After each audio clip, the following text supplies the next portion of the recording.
From the land of green and blue and an all-year-round humid weather to a white and grey vast landscapes of the Great North. Toronto, Ontario. Bold, sprawling, multicultural, and modern. What used to be a broad sloping plateau and the home of Iroquois is now one of the most diverse cities in Canada.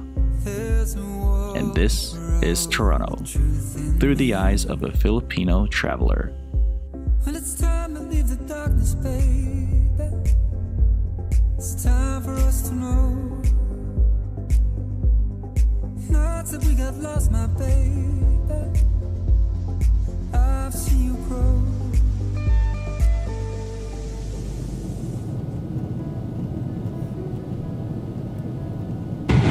Mabuhay! Philippine Airlines welcomes you to Pearson International Airport. Welcome to Toronto.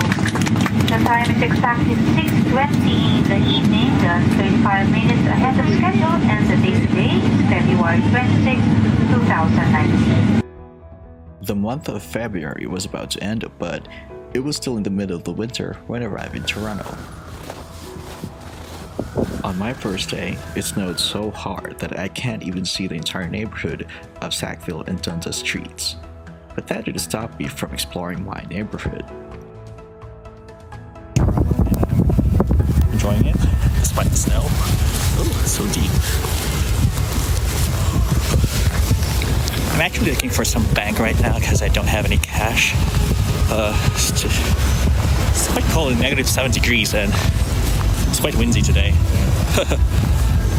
First impression of downtown Toronto? It's sprawling. It's even bigger than downtown Sydney and Melbourne combined. We went around at Liberty Village, a part of old Toronto's neighborhood. Hey y'all, so it's a bright sunny day here at Liberty Park at the old part of Toronto. It's sunny, but it's -8. Oh god, it's cold, but I really like it.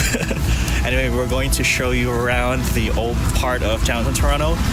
And as you can see, there are so many old buildings around. And yeah, we're going to eat lunch here. Its location is considered one of its finest assets, being a 10-minute walk to the lakeshore, 15-minute streetcar ride to the financial core, and a 20-minute walk from the entertainment, fashion, gallery districts of King Street West. Liberty Village's desirable location and community has made it a magnet for development, and there are currently 9 additional condominiums under construction. Harbourfront is a neighborhood on the northern shore of Lake Ontario, within the downtown core of the city of Toronto. The area along the waterfront is composed of mixed uses. Harbourfront Centre, housing galleries and performance spaces, is located at the foot of Lower Simcoe Street.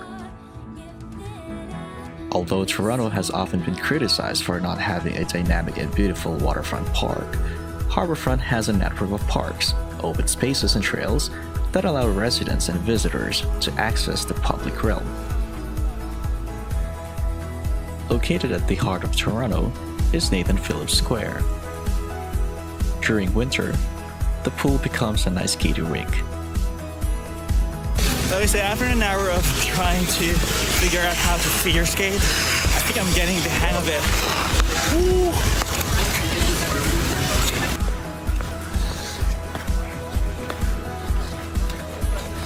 Kensington Market is a walkable bohemian neighborhood that draws artists and tourists to its indie shops, vintage boutiques, and art spaces. And the food at Via Mercanti? It's amazing. The construction of skyscrapers in downtown Toronto had started to rapidly increase during the 1960s. Toronto also has their own version of the Flatiron Building, but it's not as grand as New York's. To the east is St. Lawrence Market, a major public market in Toronto. The market was named the world's best food market by National Geographic. The Distillery District houses numerous restaurants, bars, and boutiques. In December, the annual Toronto Christmas Market takes over the streets.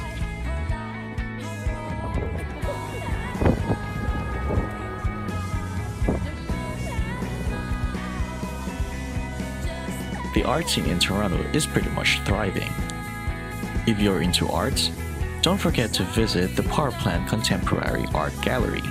It is a Canadian non-collecting public gallery devoted to contemporary art, and it is located at Harbourfront Centre.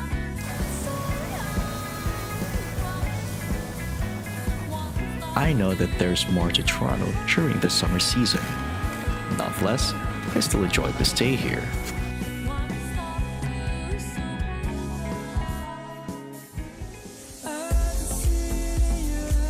Flying to the other side of the world was harder than I thought, but I must say that everything is really worth it. If only I had the power to turn back time, I would always go back here and replay these beautiful moments.